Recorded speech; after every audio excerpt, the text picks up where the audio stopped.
الحمد لله وكفى والصلاة والسلام على سيد الرسل وخاتم الأنبياء سيدنا وحبيبنا محمد المصطفى وعلى آله المجتبى وأصحابه الأربا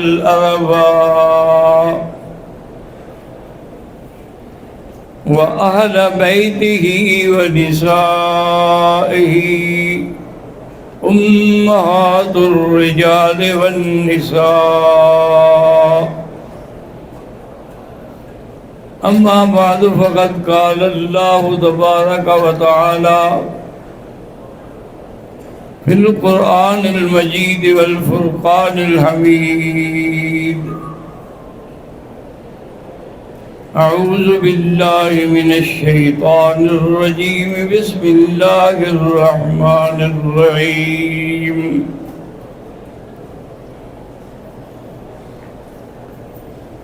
والسابقون الأولون من المهاجرين والأنصار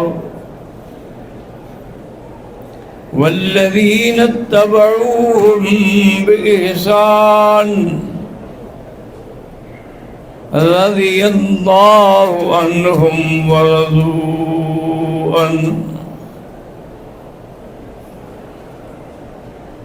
وقال في مقام آخر: والذين آمنوا وهاجروا وجاهدوا في سبيل الله والذين آووا ونصروا أولئك هم المؤمنون حقا.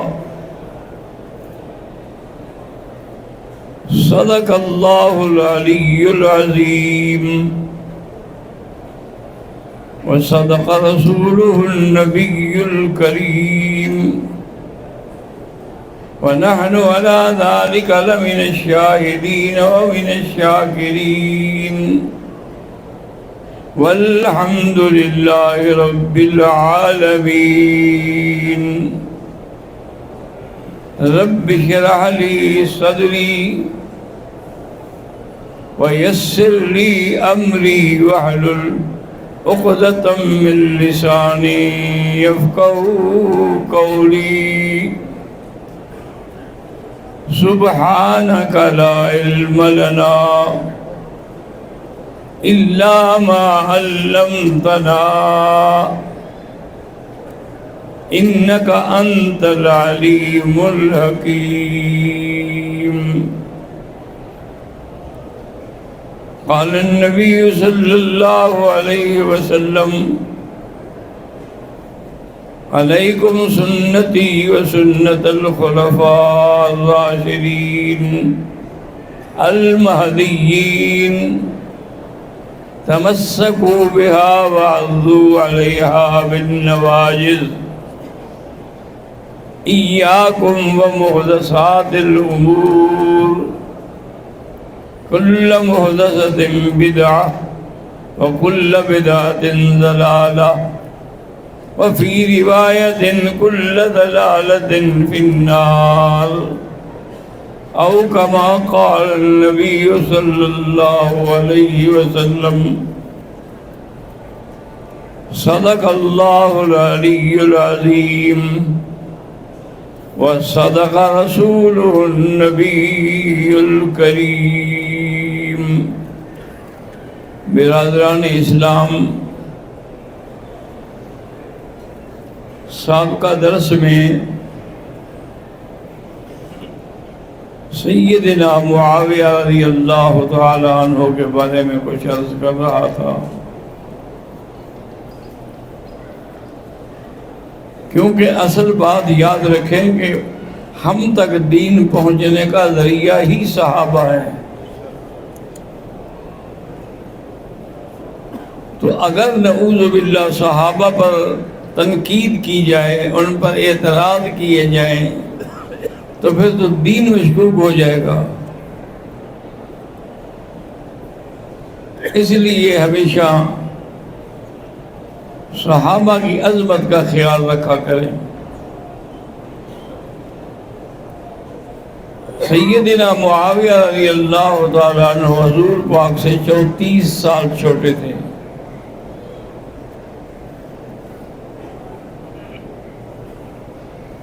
اور آپ نے اسلام لایا فتح مکہ کے موقع پر۔ بعض علماء کہتے ہیں کہ حضرت معاویہ فرماتے تھے کہ اسلام تو پہلے میرے دل میں آ چکا تھا، لیکن اظہار جو ہے وہ فتح مکہ پہ ہوا جب میرا باپ ابی سفیان بھی مسلمان ہوئے اور میں بھی مسلمان ہوا۔ اسی طرح خالد بن الولید، عمرو بن العاص، یہ سب لوگ بھی اس وقت مسلمان ہوئے ہیں۔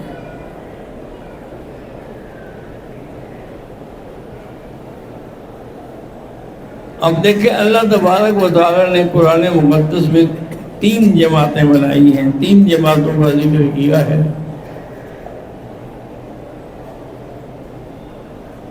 پہلی جماعت جو ہے والسابقون الاولون من المہاجرین، یہ پہلی جماعت ہے۔ دوسری جماعت کون سی ہے؟ والانصار، جنہوں نے مدینہ منورہ میں حضور کی آمد کے بعد صحابہ کو سینوں پہ رکھا، گلے لگایا، حضور نے جس کو جس کا بھائی بنا دیا اس نے گویا کہ اپنی پوری جائیداد میں حصہ دے دیا۔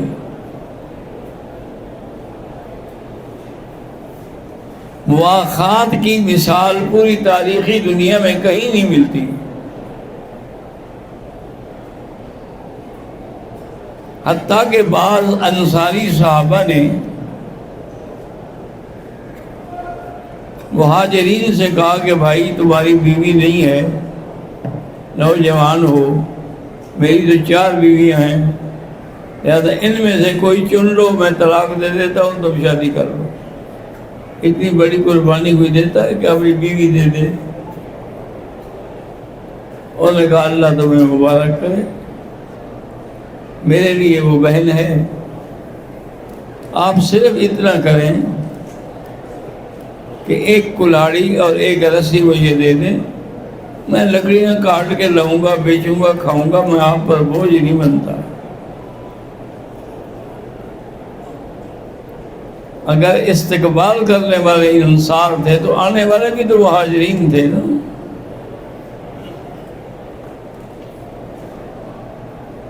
حضور صلی اللہ علیہ وسلم کی پہلی جماعت کیا ہے؟ مہاجرین، دوسری کیا ہے؟ انصار، اور تیسری کیا ہے؟ والذین اتبعوہم بإحسان،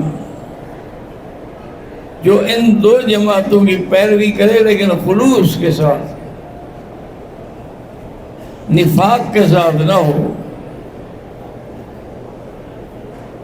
تو اگر وہ ان کی اتباع کرے گا وہ تیسرا درجہ ہے، لیکن رضی اللہ عنہم ورضوا عنہ،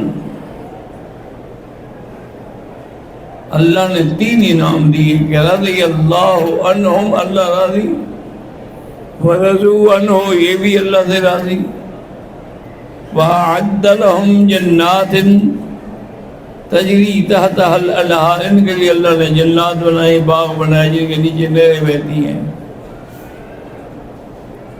اور وہ ایسی نہیں ہوں گی کہ چند دنوں کے بعد نکال دیا جائے، خالدین فیہا ابدا، ہمیشہ اسی میں رہیں گے۔ اور یہ چیزیں حاصل ہونا، ذالک هو الفوز العظیم، یہ بہت بڑی کامیابی ہے۔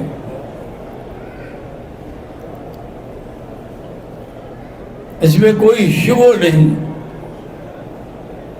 کہ جس کو بھی حضور کی صحبت مل گئی وہ جنتی ہے۔ میرے آقا کا فرمان ہے لا یمس النار من رآنی ومن رآ من رآنی، جس نے مجھے دیکھا ہے اس کو آگ جہنم کی چھو کے بھی نہیں گزرے گی۔ اور جس نے میرے صحابی کو دیکھا ہے اس کو بھی آگ چھو کے نہیں گزرے گی۔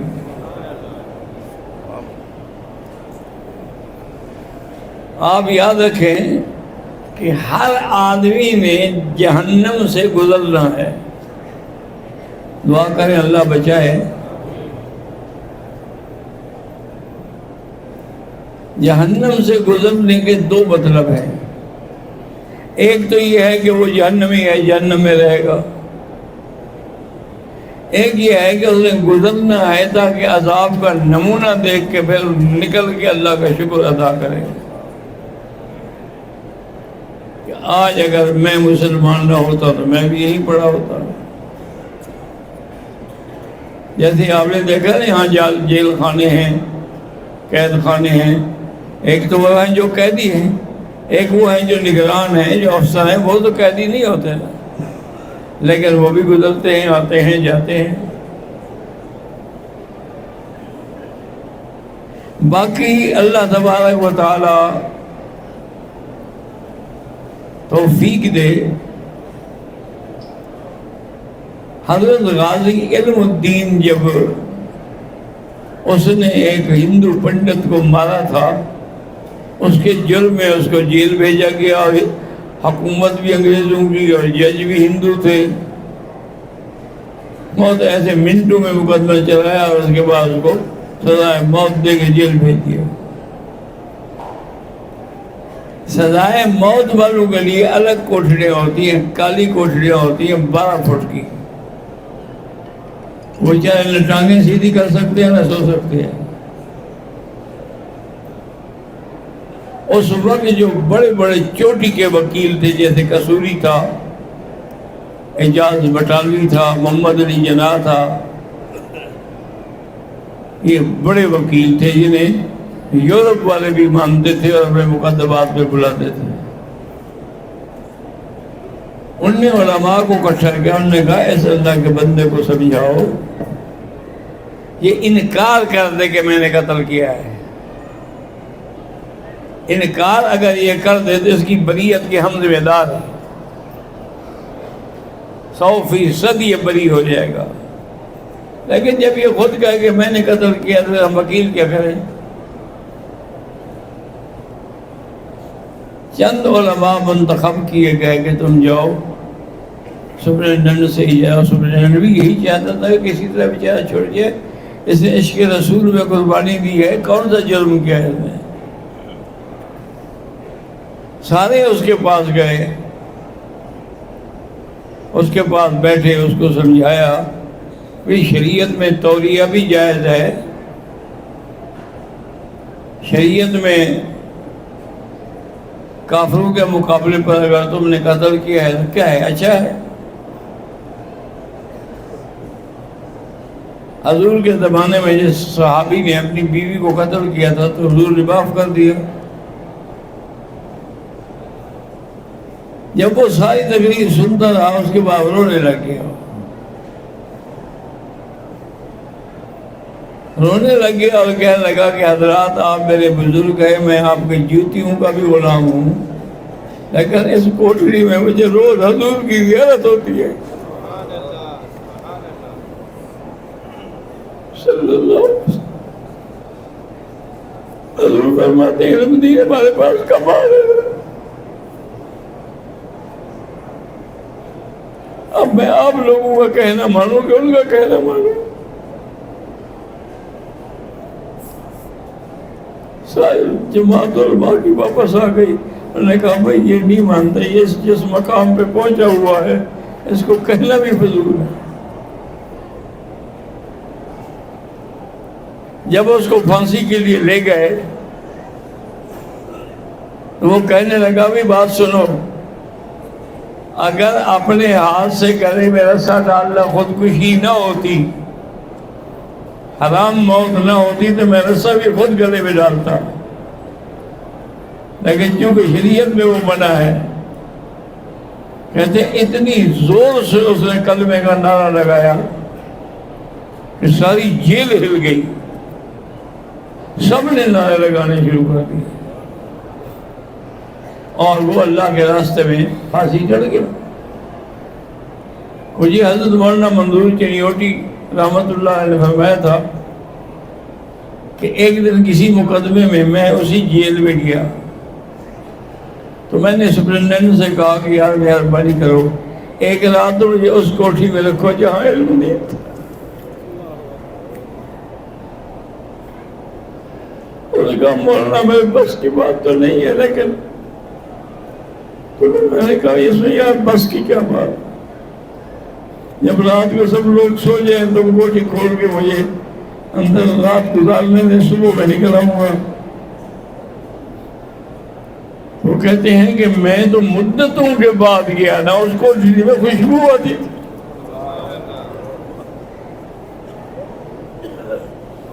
صلی اللہ علیہ وسلم.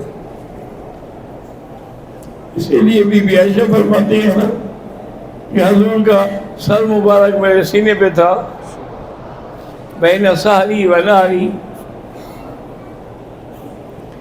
اور حضور انگلی اپنی کھڑی کر کے اللہ سے اللہم الرفیق الاعلی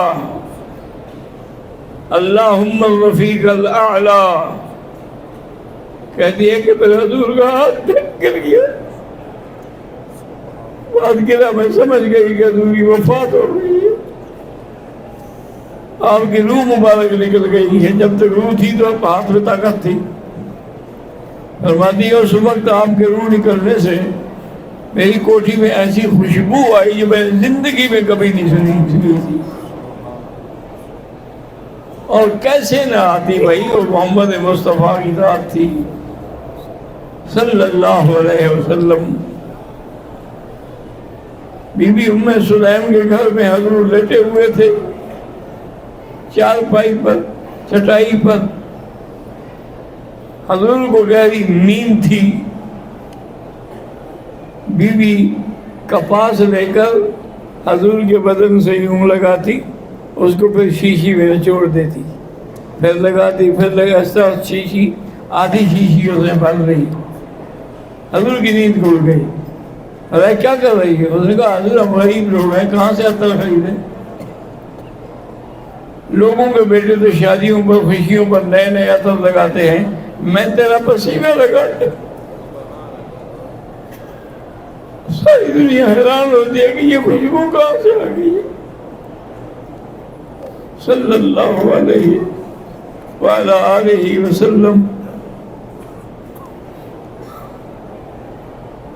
صحیح روایات میں ہے کہ حضرت معاویہ رضی اللہ عنہ بی بی عائشہ کے پاس آتے تو دو زانوں بیٹھتے تھے اور کہتی امہات المومنین حضور کے جو کپڑے یا چادر جو بھی چیز آپ کے پاس ہے زیارت کرایا کریں. بی بی صاحبہ نے چادر دی. حضرت معاویہ نے اس کو پانی میں ڈال کے اس پانی کو نچوڑ کے اپنے چہرے پہ مل لیا اور حضور کی ایک چادر تھی کسی کے پاس کسی صحابی کے پاس. حضرت معاویہ کو پتہ چلا تو اس کے پاس گیا. اس کا کہ جو مرضی ہے دولت مانگ لے میں دینے کے لیے تیار ہوں چادر مجھے دے دو. اور اس نے کہا حضرت میں آپ میرے پاس چل کے آئے ہیں ورنہ یہ چیز کسی کو دینے کی ہے لیکن آپ قبول فرمائیں. انہیں چادر دے دی.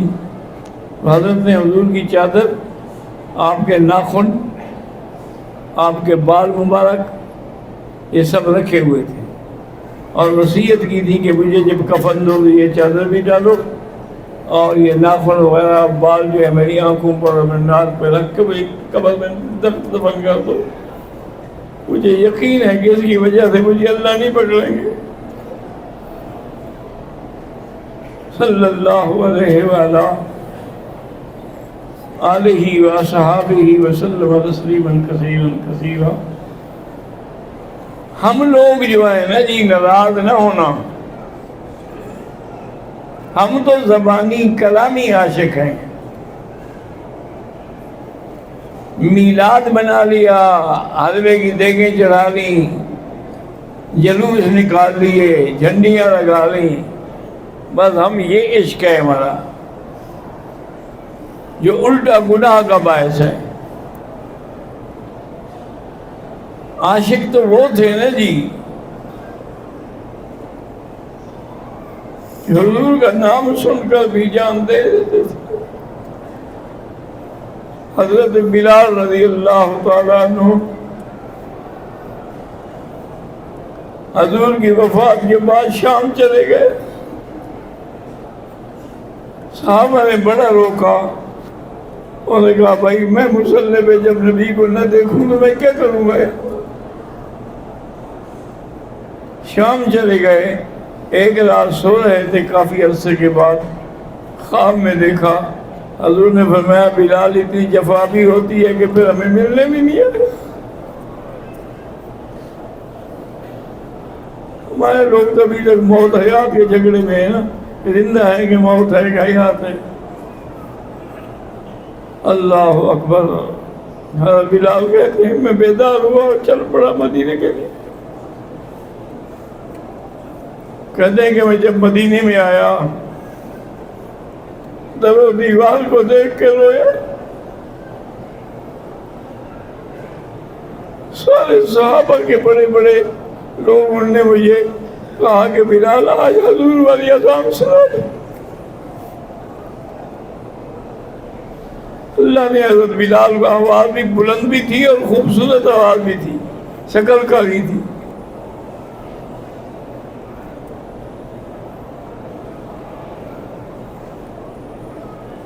اللہ اکبر.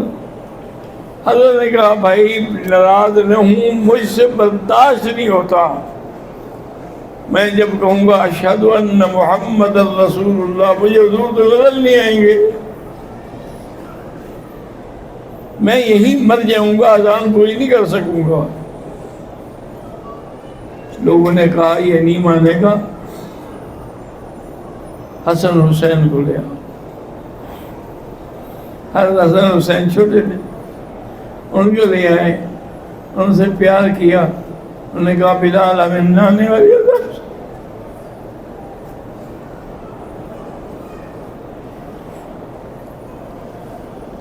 بلال نے کہا حسین حسن تم سے میں نے حضور کا پیار دیکھا ہے. تمہیں گلے سے لگاتے تھے اور سنتے تھے کہ میرے پھول ہیں یہ. میں تمہارا انکار نہیں کر سکتا. حضرت بلال نے کھڑے ہو کے اذان دی. اذان کی آواز آئی تو سارا مدینہ الٹ پڑا. انہوں نے کہا شاید حضور آ گئے ہیں. اگر بلال آ گیا اس کے معنی حضور بھی آ گئے. حضرت بلال رضی اللہ تعالیٰ عنہ نے اذان دی. بڑی مشکل سے روتے بھی رہے. اذان بھی دیتے رہے اور سارا مدینہ بچے عورتیں مرد سب رو رہے تھے. حضرت بلال رضی اللہ تعالیٰ عنہ نے اماں عائشہ سے کہا اماں حجرہ تیرا ہے. میں اس کے اندر تیری اجازت کے بغیر داخل نہیں ہو سکتا. مجھے ایک رات تو گزارنے دے. انہوں نے کہا بلال میں تمہارا انکار نہیں کر سکتی لیکن تم اگر ادھر مر گئے تو میں دفن تو نہیں کروں گی تمہیں وہاں. انہوں نے کہا مجھے باہر پھینک دینا لیکن رات تو گزارنے دو. بی بی عائشہ صدیقہ نے اجازت دے دی. ساری رات حضرت بلال درود شریف پڑھتے رہے. وہی اذان کا وقت آیا صبح کا جب آ کے حضور کو جگاتا تھا. اس اذان کے وقت باہر نکلے. لوگوں نے پھر بھی انہوں نے کہا بس جو ہو گیا سو ہو گیا. مجھ سے اذان نہیں ہو سکتا. اور اس کے بعد پھر کسی کو پتہ نہیں چلنے دیا کہ مجھے روک نہ دیں. وہ چھوڑ کے پھر چلا گیا مدینہ. ایک دن حضور صلی اللہ علیہ وسلم یا درود شریف نہ پڑھ سکو تو صلی اللہ علیہ وسلم نے پڑھا کرو. ایسے فقیر حاجی تو میں نے نہیں دیکھے. نہ درود پڑھتے ہیں نہ بیگ پڑھتے ہیں. ہم چھوٹے ہوتے تھے، ایام حج جب آتے تھے نا تو پوری گلیاں گونجتی تھی لبیک اللہم لبیک لبیک لا شریک لک لبیک۔ اب تو پتہ نہیں ہوتا ہے کون ہے، ایئر کنڈیشن بسیں ہیں، شیشے بند ہیں، حاجی اندر بیٹھے ہوئے ہیں۔ اب تو صرف رسم رہ گئی۔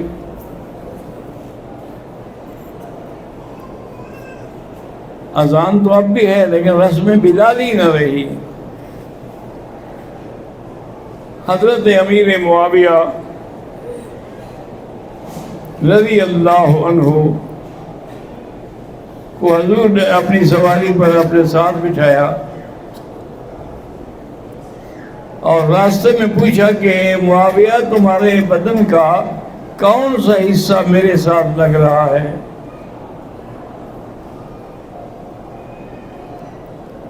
حضرت معاویہ نے کہا حضور میرا سینہ لگ رہا ہے، میرا پیٹ بھی لگ رہا ہے۔ حضور نے کہا اللہم املأہ علما وحلما وحکمتا، اللہ معاویہ کے اس پیٹ کو علم و حلم سے بھر دے۔ اسی لیے حضور فرماتے تھے اعلم امتی معاویہ، علم والا آدمی جو ہے وہ معاویہ ہے رضی اللہ تعالی عنہ وارضاہ۔ زندگی تو انشاءاللہ پھر